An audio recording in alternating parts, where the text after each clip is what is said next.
The cafeteria aboard Arabus Station was never quiet until she walked in. Tiny, fragile, and wrapped in rags, stitched from uniforms long burned, she looked less like a survivor and more like a ghost from a dead world. The soldiers stared. The engineers froze. No one moved, except one man.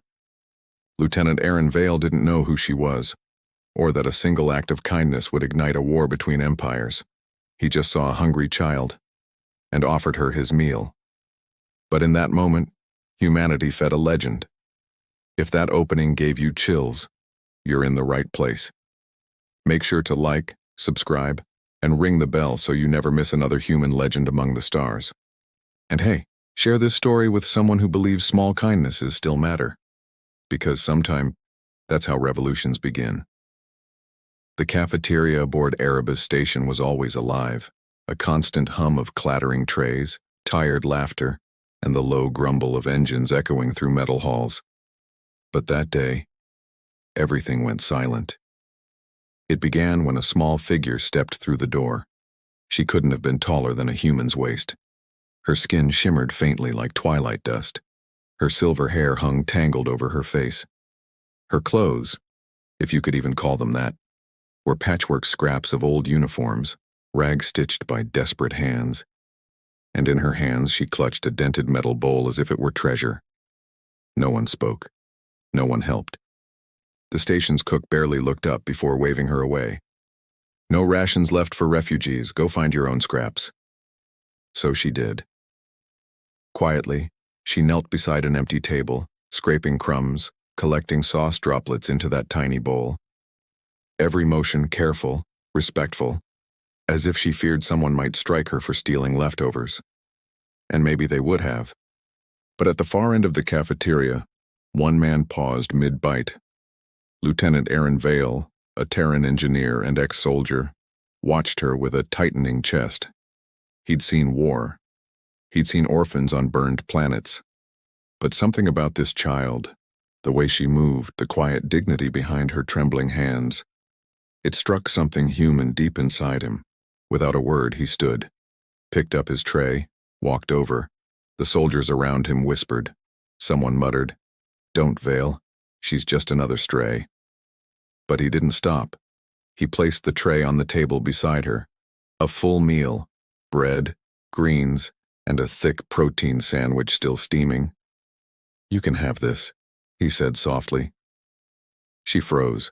Her pointed ears twitched. Her wide, glassy eyes flicked up to his face. "Why?" she whispered. Aaron smiled faintly. "Because you're hungry." For a long moment she didn't move. Then, as if testing reality, she reached out and tore a small piece of bread. The first bite was slow, cautious. The second, desperate. Within seconds she was eating like someone who hadn't known food in days. The room watched. Some sneered. Others looked away. But Aaron stayed. "What's your name?" he asked quietly. She hesitated, crumbs at the corner of her lips. "Ariah," she said, voice soft, melodic, almost like a song. "That's a pretty name," Aaron replied. "I'm Aaron." She tilted her head, studying him curiously. "Human," she murmured. "Yeah," he said with a faint smile. For a heartbeat, their eyes met, and in that fragile silence the hum of the cafeteria returned. The sound of spoons, murmurs, life resuming as if nothing had happened. But something had, something subtle. That night, when most of the crew had gone to their quarters, Aaron found her again, curled up beside an old cargo crate in the docking bay, wrapped in a torn blanket. She was shivering, alone. He crouched down and held out a ration pack.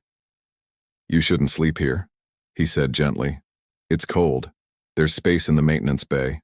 Safer there." Ariah blinked at him, her silver hair catching the dim light. "Why help me?"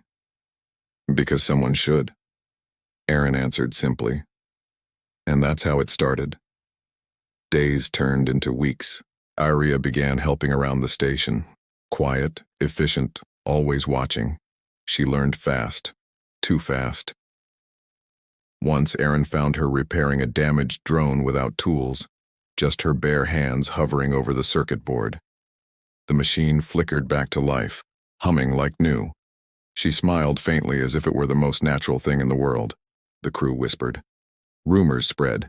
Some said she was Dominion tech, a spy. Others called her a miracle. Aaron didn't care. He saw only the same small girl who had once scraped crumbs off a table. But one night, as Arabus Station drifted past the shattered moon of Lizen, alarms blared.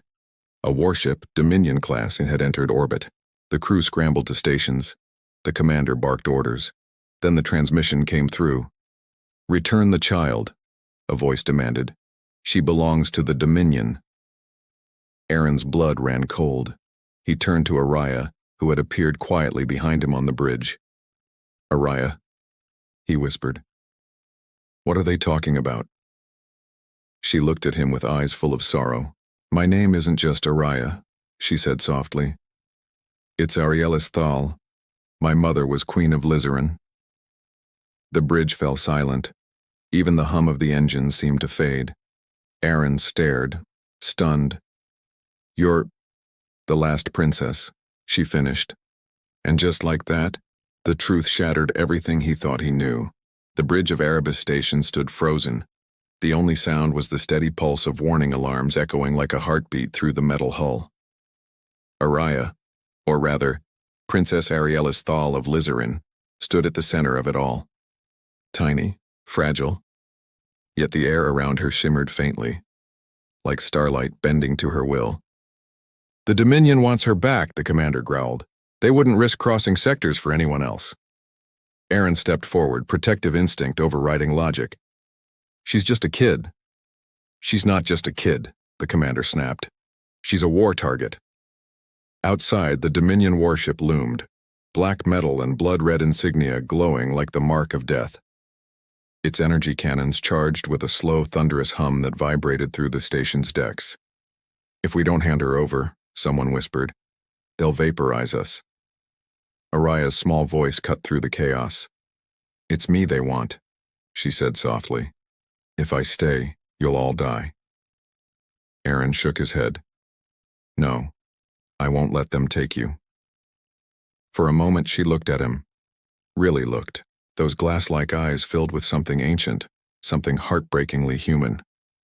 You gave me food when everyone else turned away, she whispered, but I won't let them kill more for me. Before anyone could stop her, she walked toward the main console. The Dominion signal blared across the comms, return the royal fugitive or face annihilation. Aaron lunged forward. Ariah, wait! But it was too late. She pressed her small palms against the control panel. A brilliant pulse of blue energy erupted, flooding the room. Systems overloaded. Lights flickered. The stars beyond the viewport twisted, warping like liquid glass. The Dominion ship fired, but the blast never hit. Instead, reality itself seemed to bend. The Dominion's cannons flared, and then imploded, folding inward as though crushed by an invisible fist. One by one, the ship's lights died, engines shattering under their own gravity. The bridge crew shielded their eyes. Aaron stumbled forward through the chaos. Ariah, he shouted. Through the blaze of light, he saw her, her small frame outlined by waves of blue fire. Her silver hair lifted, her eyes glowing brighter than the stars. She turned to him, smiling faintly. Tell them, she said softly, that Liz Exrin's flame still lives. Then, she vanished. A silent shockwave rolled across the void, scattering fragments of the Dominion ship into stardust. And just like that, she was gone. When power returned, Arabus Station floated quietly in orbit. The Dominion fleet? Gone. The threat? Ended. But the girl, the princess, had disappeared without a trace. All that remained was the faint echo of her energy signature, like the fading warmth of sunlight after dusk. Eeks passed. Aaron sat in the same cafeteria where he'd first seen her, the same corner, the same metal table. Across from him, an untouched ration bun sat on a tray. He didn't speak, didn't eat. The soldiers talked about the event like a myth. Some said the Dominion's ship had been destroyed by its own weapons.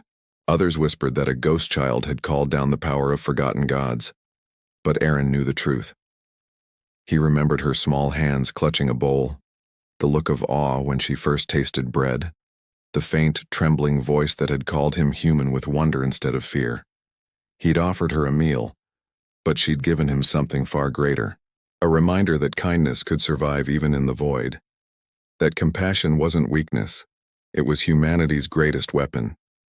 And somewhere, among the scattered stars, he liked to imagine she was still out there, a silver-haired light guiding lost ships through the dark. The last princess of Lizeran, the orphan who became a legend, and the human who fed her, the man who proved that even in the cold of space, mercy still burns brighter than war. And that, dear traveler, was, he offered her a meal, not knowing he'd just fed the last princess of a lost world. If this story hit you right in the feels, if it reminded you that even in galaxies torn by war, one act of kindness can change everything, then don't let it fade here. Hit that like button, subscribe, and ring the bell for more humanity. Yeah. Stories that celebrate the power of compassion in a cruel universe. Share this with a friend who still believes kindness matters, because sometimes the smallest meal can feed an entire legend. This is the human story. This is HFY.